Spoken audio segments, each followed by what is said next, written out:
Did you know that probably 90%, 100%, maybe even people did not know about who's behind this channel? Well, it's Joe 8 Ball Official.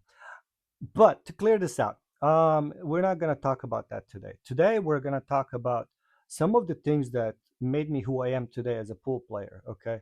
I do have credibility to actually talk about pool content and everything because I've been doing it for what, almost a year and a half now. That said, on a different platform here, I'm pretty much new. Anyways, um, today I'm going to talk about holding the bridge, follow through. And then remember that 1 week where you're just like completely off, like, and like you're just playing like really bad, or you go to into some tournaments and you just lose to a low ranked player, or even if you're playing a high ranked player, but oh my god, I could have done this and this. The thing is, what about that is it could be a lot of things. It could be your stress. It could be that you gained weight. It could be that you lost weight. It could be your tip. It could be a lot of things. Okay, those are the things that you need to find out on yourself. But one thing that did help me is aiming precision on the cue ball. I almost said 8 ball. On the cue ball. One thing that I wanted to stress about, I'll show you in this practice. It's very simple practice, 15 minutes a day, and I do it still to this day. Why? Because when you look it down into the cue ball and then you're seeing it, like where you're going to exactly hit, because when you remember, it starts with the cue ball. Left spin, right spin matters. Okay, matters when you're the way you're hitting the object ball. So that said, I wanted to say this particular practice helped me a lot. And if you're new to pool playing, okay, like let's say, I don't know, like you just started or you play for a year or two, but you wanted to do it better, this practice, I'm guaranteeing you that it will increase your level of aim and precision to a whole nother level. And just give it 2 weeks. That's it, 2 weeks. Take a video at the very beginning, the way you, let's say, shoot up and down. Let's say you're doing a lag. You know what the lag is, going up and down. Okay. Do the lag and see your precision. Okay.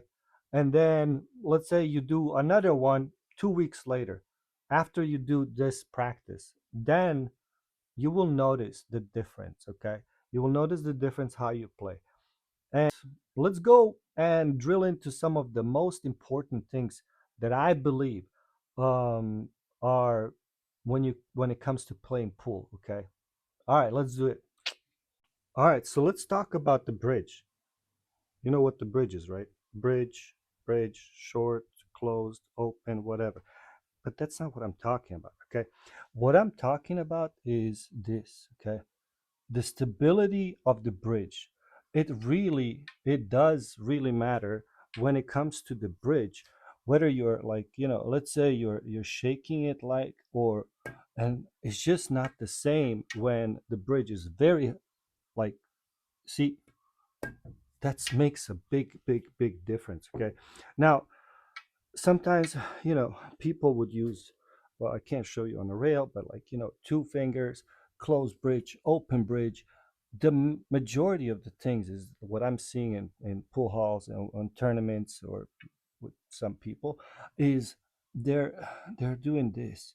Once you're down, okay, once you're down, your bridge should be always sturdy and nice. Okay, that way whenever you hit the cue ball right in the middle, it should come back just like that. Okay, so as far as like whether you should use the closed bridge or open bridge, or the two finger, it doesn't really matter when it comes to that.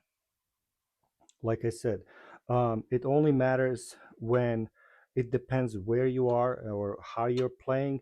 Okay, me personally, I would say do first what feels most comfortable and then go into advance which bridge you should be using, short or like, let's say, a long bridge. If you think about it like a professional pool like I seen people, about 6 inches right here. Okay, this is where people use the bridge and then they're kind of like shaky, or they wanted to go with the 12, which is when you look at some of the professional, well, and including myself.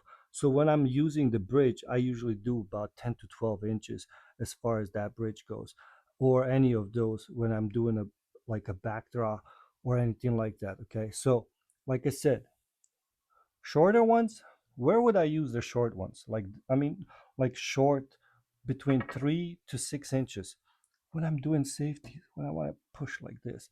But again, I can't stress this enough. Don't do this, okay? Or like this, like close a fist or so, or use your knuckles. I've seen people do that too. All right, so that's one.